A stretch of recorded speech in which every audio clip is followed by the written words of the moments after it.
नहीं, कोई आवाज नहीं आ रही सर। नहीं आ रही है।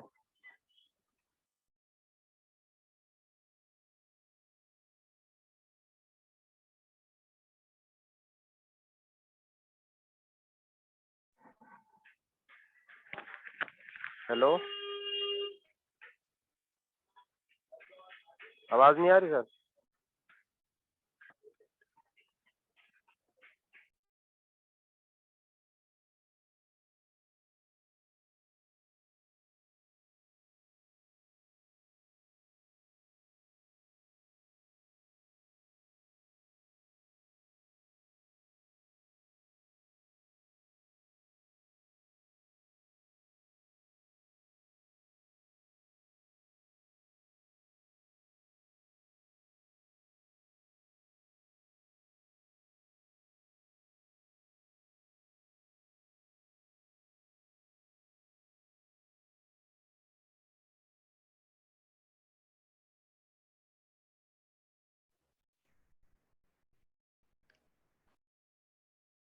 आवाज पहुंच रही है?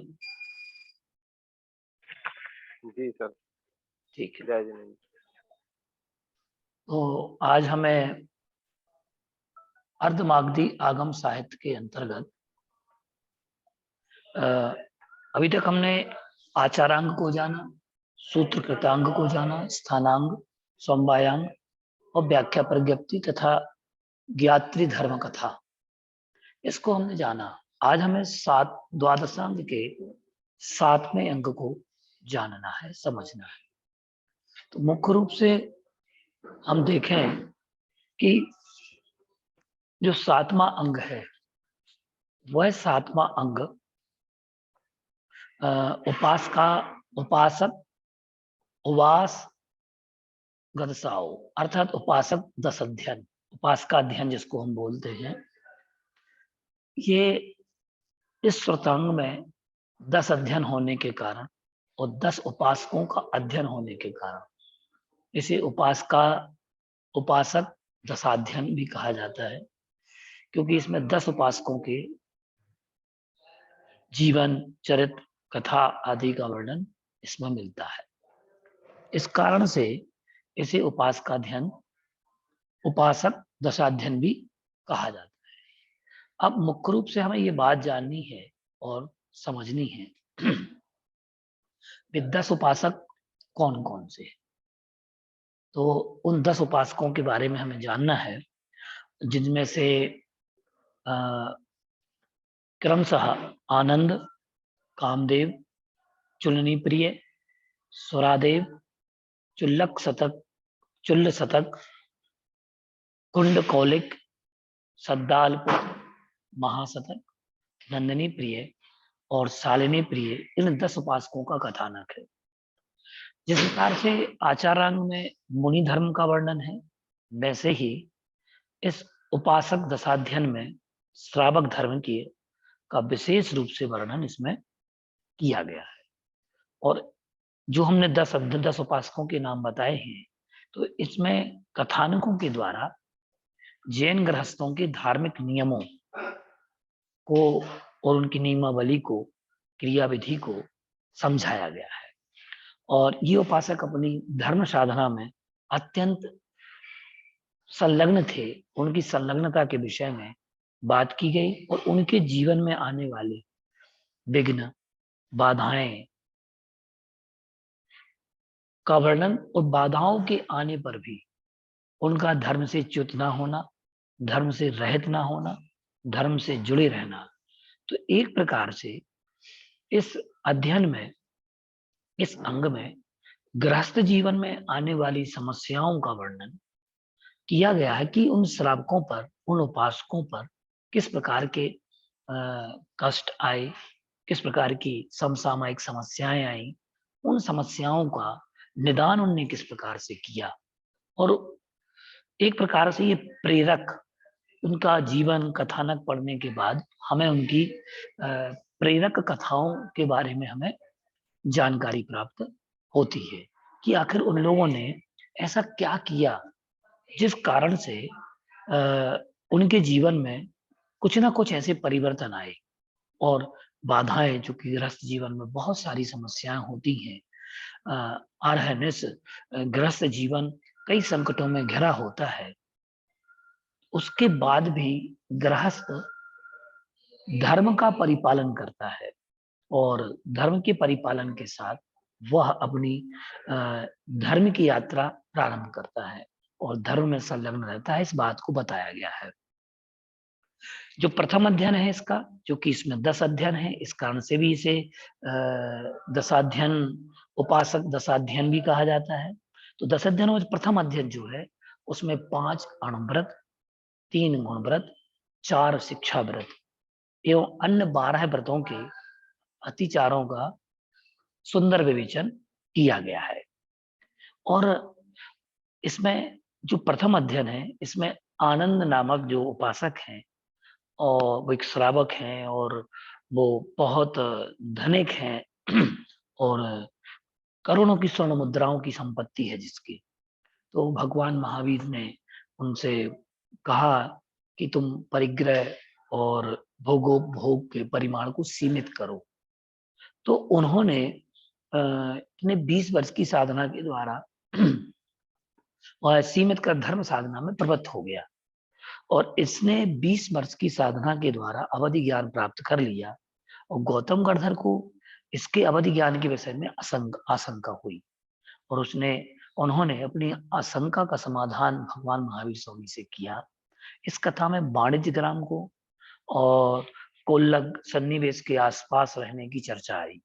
तो कोल्लक सन्निवेश में ज्ञात कुल क्या पोषद शाला थी और यहाँ की यह कोलाहल वाणिज्य ग्राम तक सुनाई पड़ता था। अतः वैशाली के समीप जो बनिया ग्राम और कोल्हुआ गांव है, वे प्राचीन वाणिज्य ग्राम और कोल्लक सन्निवेश है। दूसरे अध्ययन में कामदेव की कथा का वर्णन किया गया है और अन्य बातों से आनंद की कथा से उसका सामीप्य मिलता है।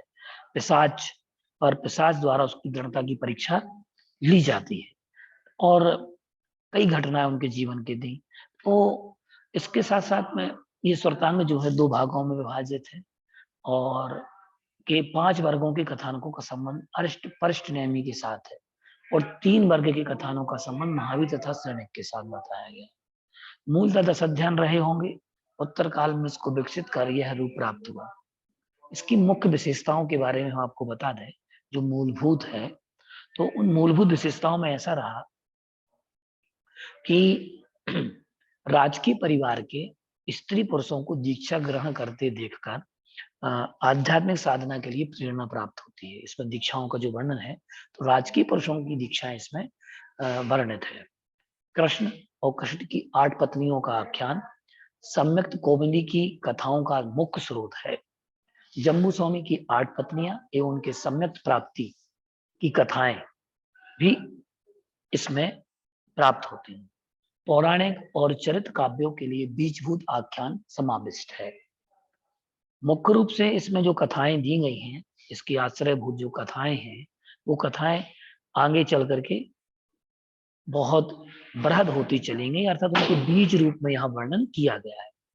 कथानकों के बीज भाव काव्य और कथाओं के विकास में उपादान रूप में इसमें व्यवहृत हुए हैं। एक प्रकार से उत्तरवर्ती साहित्य के विकास के लिए इन्हें जर्मिनल आइडिया कहा जा सकता है। जर्मिनल आइडिया द्वारिका नगरी के विध्वंस का आख्यान इसमें वर्णित है, जिसका विकास परवर्ती साहित्य में बहुत हुआ और ललित गोष्ठियों का, इसमें ललित गोष्ठियों के अनेक रूप अर्जुन मालाकार के आख्यान प्रकट हुए हैं। तो प्राचीन मान्यताओं और अंधविश्वासों का इसमें प्रतिपादन किया गया है, जैसे कि यक्ष पूजा, मनुष्य के शरीर में यक्ष का प्रवेश आदि के द्वारा किया गया है। तो ये वर्णन अहिंसक के समक्ष हिंसा वृत्ति का कापूर होना और अहिंसा वृत्ति में परिणत होना। अर्जुन लोह मुद्गर्ग से नगरवासियों का विध्वंस करता है, पर अहिंसा की मूर्ति भगवान महावीर के समक्ष जाकर नतमस्तक हो जाता है। मतलब हिंसक प्राणियों का अहिंसा के देवता के समक्ष प्रस्तुत होते साथ उसके अंदर अहिंसक प्रवृत्ति के जागृत होना, अहिंसा के भावों का कि आवृत्ति होना, आविर्भाव होना, ये उसके अंदर सहज ही हो जाता है। ये अहिंसा का ही प्रभाव था। नगर पर्वतों का वर्णन इसमें है, जैसे कि रैवतक पर्वत है। आयतन, सुरप्रिय, यथायतन आदि का वर्णन काव्य प्रसंगों के द्वारा इसमें किया गया है। अब देवकी के पुत्र गज सुकमाल के दीक्षित हो जाने पर सौमिल ने ध्यानाध्ययन स्थित दशा में उसे जला दिया। अत्यंत वेदना होने पर वह शांत भाव से कष्ट सहन करते रहे। यह आख्यान साहित्य निर्माताओं का इतना प्रिय हुआ कि जिससे गज सुकमाल नामक स्वतंत्र काव्य ग्रंथ लिखे गए। इस प्रकार परवर्ती साहित्य में के स्रोत की दृष्टि से श्रोतांग का अत्यंत ही महत्व है। तो इस प्रकार से ये वर्णन इसमें मिला। तो मुख्य रूप से हम जाने कि ये जो अंग है, तो आचारांग जिस मुनि धर्म का प्रतिपादन करता है, उसी प्रकार श्रोतांग श्रावक धर्म का करता है। तो यहाँ पर हमने आपको उपासकाध्ययन की बात कही और साथ में हमने अंतःकृत दशांग नामक अंग की बात कही। उसको हम और अभी विस्तार से आपको हम बताते हैं। और इसकी जो अभी मैंने विशेषताएं बताई, वो अंतःकृत दशांग की विशेषताएं आपको बताई हैं। जो आगे वाला अंग है उसकी विशेषताएं मैंने आपको साथ में बता दी है कि दो अंगों का वर्णन एक साथ हम कर रहे हैं। तो अंतःकृत दशांग में जो वर्णन किया गया है उसके ऊपर अभी हम समझें उपासक दशाध्ययन।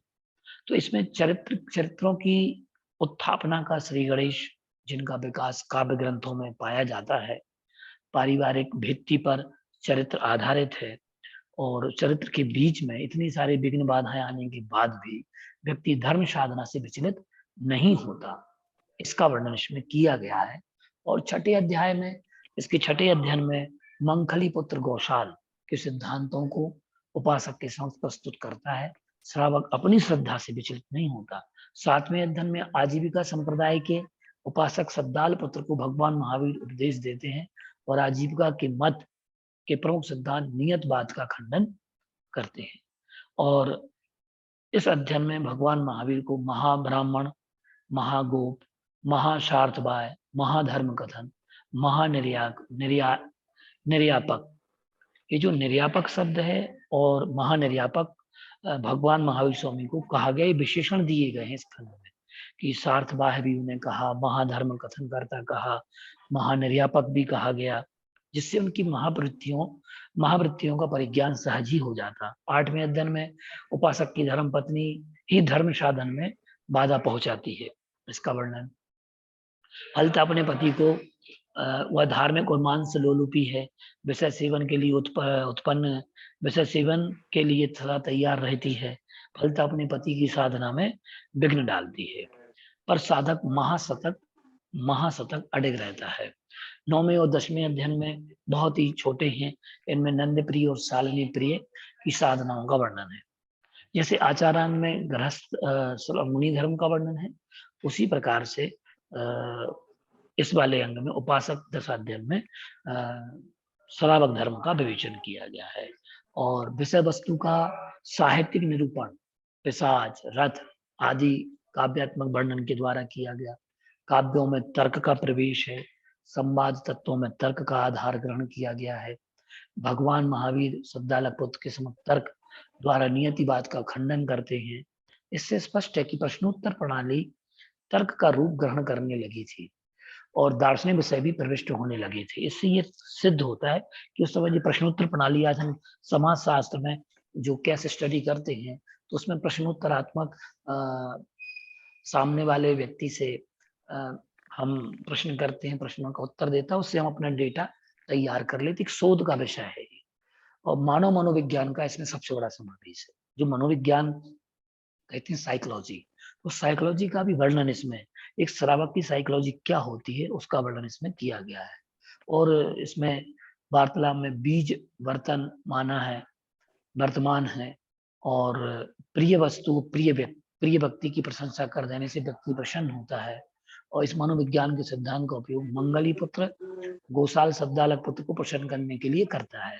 तो जब वह देखता है कि सद्दाल पुत्र महावीर का श्रद्धालु हो गया है, तो उसकी श्रद्धा को दूर करने के लिए आरंभ में महावीर की प्रशंसा कर सद्दाल पुत्र का प्रिय पात्र बनना चाहता है। इस प्रकार काव्य कार्य व्यापारों में मनोविज्ञान का समावेश किया गया। आज हम वर्तमान में प्रवृत्ति देखते हैं, अगर हमें किसी कार्य को करना होता देखते हैं, ऐसे लोग पाए जाते हैं जो पहले आपकी प्रशंसा करेंगे, आपका विश्वास जीतेंगे वो मनोविज्ञान के माध्यम से, फिर इसके बाद में वो अपना जो कार्य उनकी योजना होती है उस योजना को संपादित करने लग जाते हैं। जीवन के कार्य व्यापारों का अधिक विस्तार हो चुका था, इसी कारण महावीर को महाब्राह्मण, महागोप, महासार्थभाय आदि उपाधियों से विभूषित किया गया है। तो प्राचीन भारत के संपन्न, वैभवपूर्ण और विलासी जीवन का सुंदर निरूपण इसमें किया गया है। तो इस प्रकार से ये वर्णन हुआ उपासक दशाध्ययन का।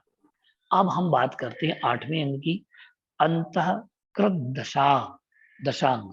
अंतःकृत दशांग का अर्थ है अंतःकृत। हमने पढ़ा है इस स्वरतांग में स्त्री और पुरुष के आख्यान है, जिन्होंने अपने कर्मों का अंत करके मोक्ष प्राप्त किया है, उनकी कथाओं का वर्णन है। और मुख्य रूप से हम समझे अंतःकृत। अंतःकृत कौन कहलाता है? जिन्होंने संसार का अंत कर दिया है वे अंतःकृत हैं। जिन्होंने संसार का अंत किया वो अंतःकृत हैं। जैसे वर्धमान स्वामी के तीर्थ में उपसर्ग सहन करके जो केवली हुए वह अंतःकृत केवली हुई। और इसके साथ साथ में हम देखें जो ऋषवादी से लेकर पार्श्वनाथ के समय तक सबके समय 10-10 मुनि घोरोपसर्ग सहन करके अंतःकृत केवली हुए। उन 10-10 मुनियों का वर्णन जिसमें है वह अंतःकृत दशांग है। तो 10-10 मुनियों का प्रत्येक तीर्थंकर काल में जो 10-10 मुनि केवली हुए, निर्वाण पद की प्राप्ति की, उनका वर्णन इसमें है। और इसके साथ साथ ये 10 अध्ययनों में विभक्त भी है, और जिन्होंने कर्मों का अंत करके मोक्ष प्राप्त किया। तो इस प्रकार से यह अंतःकृत दशांग जो है वह 10-10 मुनियों की कथा है, प्रत्येक तीर्थंकर काल में जिन्होंने निर्वाण पद की प्राप्ति की, उपसर्ग सहन करके आदि जो केवली हुए।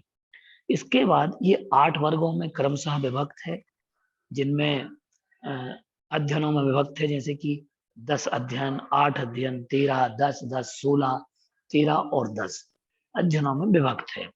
प्रत्येक अध्ययन में किसी न किसी व्यक्ति के स्थान का नाम अवश्य आता है, व्यक्ति का नाम अवश्य आता है, पर कथानक अपूर्ण है। अधिकांश वर्णनों को अन्य स्थान से पूर्ण कर लेने की सूचना दी गई है। वर्णियों की परंपरा द्वारा कथानकों को अन्य से पूरा कर लेने को कहा है। प्रथम अध्ययन में गौतम का कथानक द्वारावती नगरी के राजा अंधक वृष्टि की रानी धारणी देवी की सुप्तावस्था तक वर्णन कह दिया। इसके अलावा अंतःकृत दशांग में आवाज तो पहुंच रही है ना सब तक? हेलो, हाँ जी सर। जी भैया पहुंच रहे। आवाज आ रही है ना? आ रही है।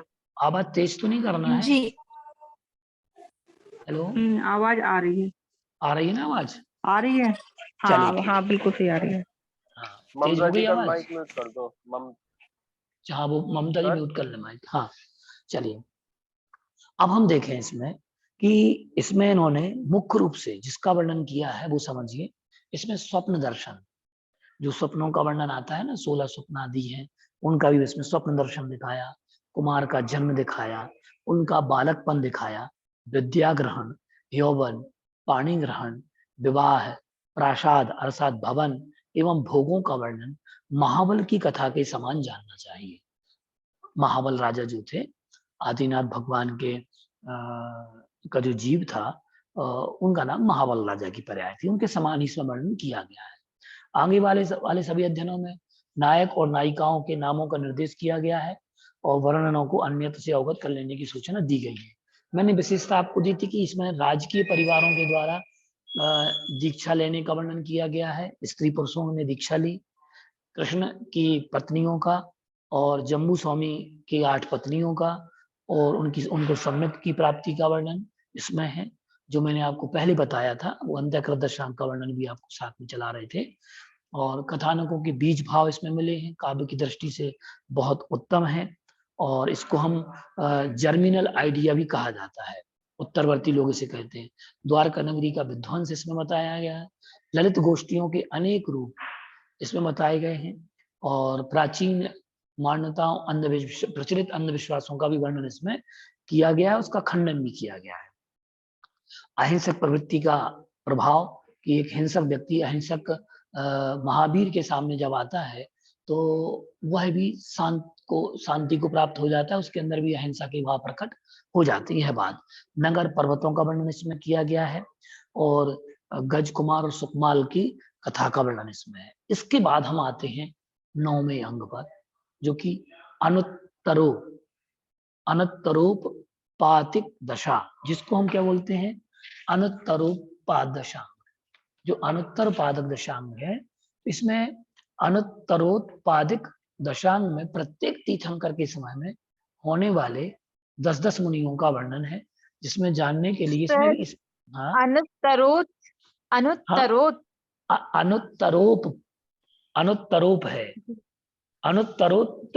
अनुत्तरोत्पादिक दशांग, ठीक है ना। ये इस श्रुतांग में उन विशिष्ट पुरुषों का चरित्र वर्णित किया गया है, जिन्होंने अपनी धर्म साधना के द्वारा मरण करके अनुत्तर स्वर्ग होता है ना, अनुत्तर स्वर्ग के विमानों में जन्म ग्रहण किया, इसलिए इसका नाम अनुत्तर पड़ा, ठीक है ना। अर्थात ये है जो 16 स्वर्ग है, सौधर्मी सांसानत कुमार आदि, सौधर्मी सांसानत कुमार, माहिन, ब्रह्म, ब्रह्म, तल्लांतो, कापिट, शुक्र, महाशुक्र, सतार, सहस्रात, आनंद, प्राणात, अनुत्तर आदि जो दिश अनुदिश आदि दिशाओं में जो विमान है, उन स्वर्गों के ऊपर जो विमान है, विजय, वैजयंत, जिंत, अपराजित, सर्वार, सिद्धि, इसके साथ साथ में अनुत्तर, अनुदिश आदि जो है विमान, उनमें जो ग्रहण किया जिन्होंने जन्म तपस्या करने के बाद, ऐसे अनुत्तर विमानवासी देवों को एक बार मनुष्य जन्म प्राप्त कर निर्माण हो जाता है, तो उनका वर्णन किया गया है। और ये श्रुतांग जो है 3 वर्गों में विभक्त है। अंत ये प्रथम वर्ग में 10, द्वितीय वर्ग में 13, और तृतीय वर्ग में 10 अध्ययन इसमें किए गए हैं। उपासक दशा और अंतःकृत दशा के समान सर ये जो अभी आपने भेद बताए ना 2-3, इतने हैं इतने हैं इतने हैं, ये दोबारा लिखवाना सर। कौन से सर? अभी जो बोला 8 वेद है, इतने अध्ययन है। हाँ, ये ठीक, 3 वर्गों में विभक्त। हाँ, 3 वर्गों में विभक्त है, और प्रथम वर्ग में 10, द्वितीय में 13 और 10, 10, 13, 10, ठीक है ना। ये वर्ग है, अध्ययन है। तो इसके जो अध्ययन कहे गए हैं उपासक दशा के और अंतःकृत दशा के समान, इसमें भी 10 अध्ययन रहे हैं। इस श्रुतांग में घटनाएं और आख्यान पल्लवित नहीं है, केवल चरित्रों का निर्देश भर प्राप्त होता है। इसमें बहुत बृहद रूप से कोई चीज नहीं कही गई है, केवल बीज रूप में चरित्रों के बारे में उनका नाम उल्लेख किया गया है, तो निर्देश मात्र प्राप्त होता है उनका। प्रथम वर्ग में धारणी पुत्र जाली, तृतीय वर्ग में भद्रा पुत्र धन्य का चरित्र विस्तार पूर्वक वर्णित है। अनुत्तर विमानवासी 33 महान पुरुषों में से 23 का संबंध महाराज श्रेणिक की पत्नी धारणी, चेलना और नंदा से है। अब देखिए राजा श्रेणिक की 3 पत्नियों के नाम यहाँ प्राप्त हो गए होंगे, कि धारणी भी अपन को भी क्या कई आप लोगों को मालूम होगा कि चेलना बस इसकी रानी थी। बताओ ममता जी।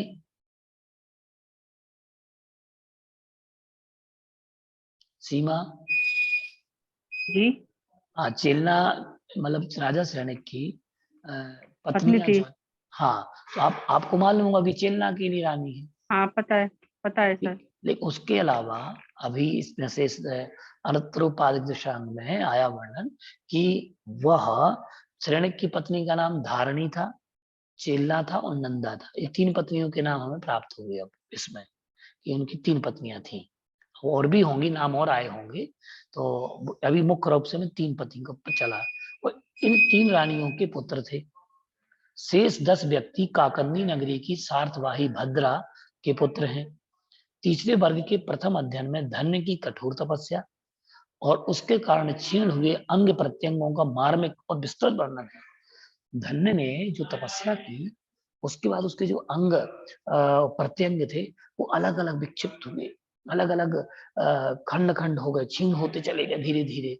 तो उनका ऐसा मार्मिक वर्णन किया कि उसकी कथा को सुनेंगे आप तो आपको ऐसा लगेगा कि यार ये इसने धन्य ने कितनी तपस्या की है, तो ये वर्णन उसमें किया गया है। इन वर्णनों की तुलना बुद्ध की तपस्या से भी की जा सकती है। बुद्ध ने गौतम बुद्ध ने इसकी तपस्या उससे भी की जा सकती है।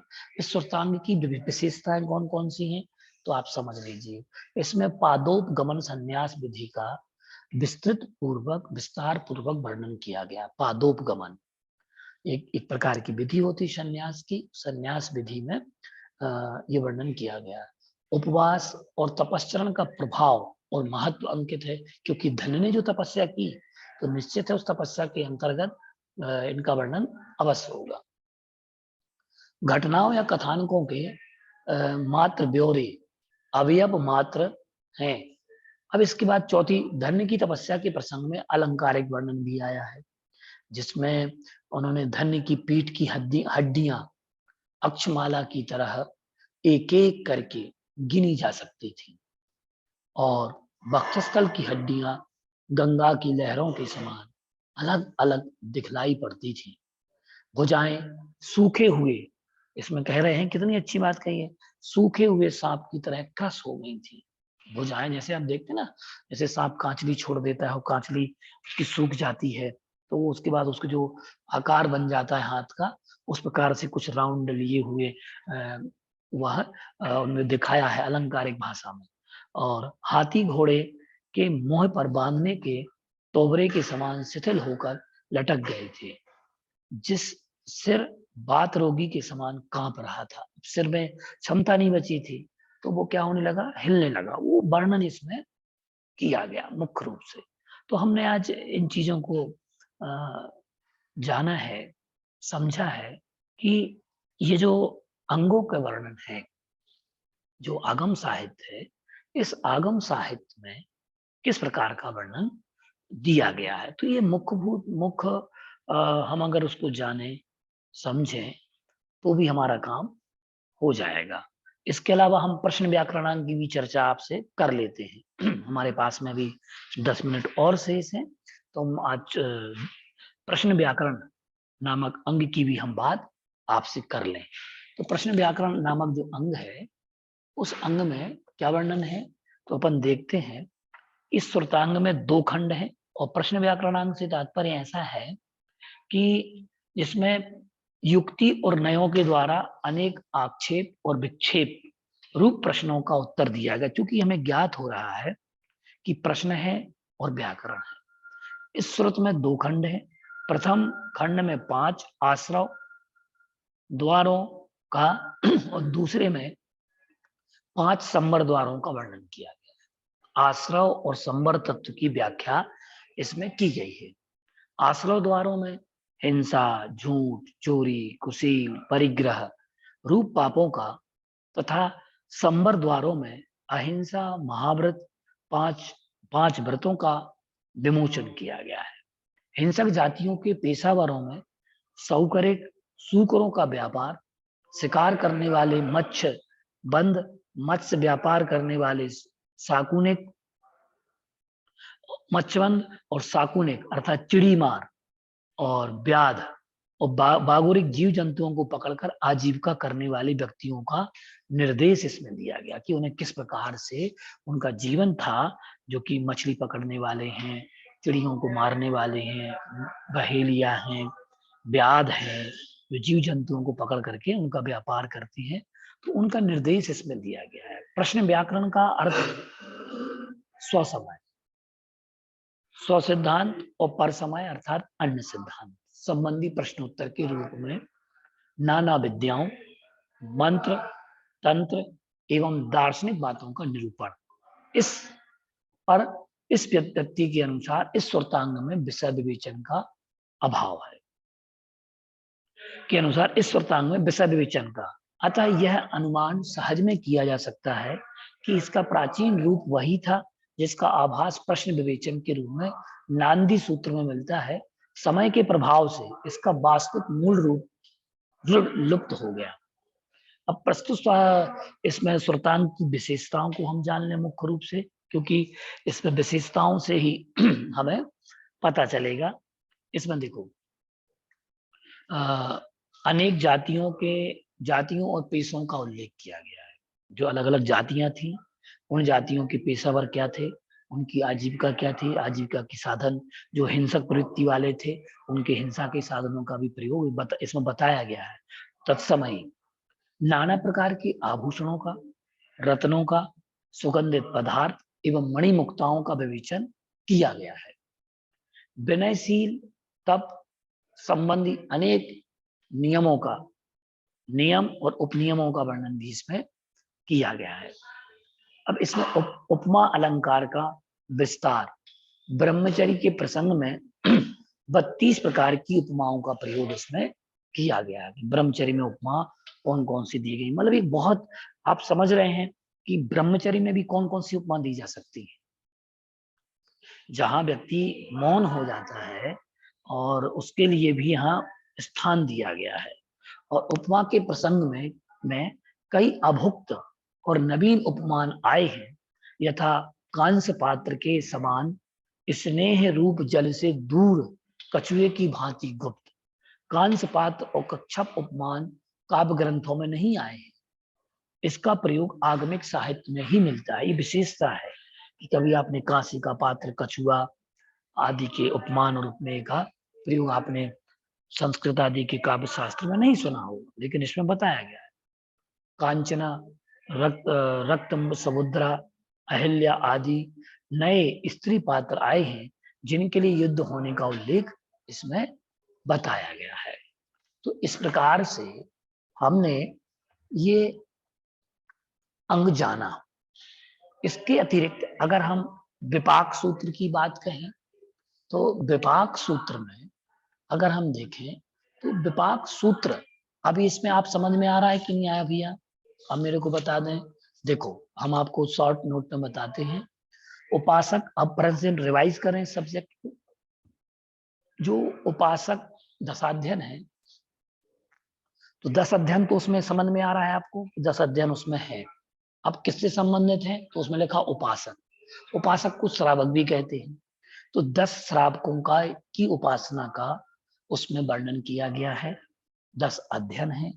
इसके साथ साथ महावीर भगवान के द्वारा इसमें मुख्य रूप से श्रावक धर्म की विशेषता का वर्णन किया गया है। अणुव्रत जो होते हैं, शिक्षा व्रत होते हैं, 12 व्रत होते हैं, अहिंसा आदि व्रतों की भावनाओं का वर्णन है और परिग्रह प्रमाण आदि का इसमें वर्णन किया गया है।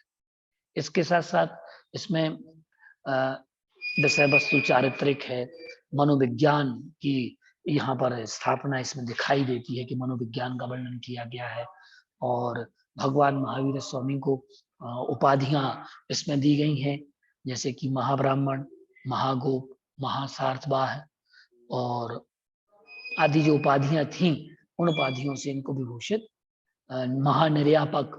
अभी वर्तमान में आप देखते हैं कि आचार्य विद्यासागर जी ने कई मुनियों को निर्यापक श्रमण बना दिया है, घोषित किया है। तो वो वहां महानिर्यापक थे महावीर भगवान, और यहाँ निर्यापक बताए गए। निर्यापक की अलग व्याख्या है, हम कभी उसमें समझाएंगे आपको। उपाधियां, अंतःकृत दशांग में आपने समझा कि जिन्होंने संसार का अंत कर दिया वो अंतःकृत कहलाते हैं।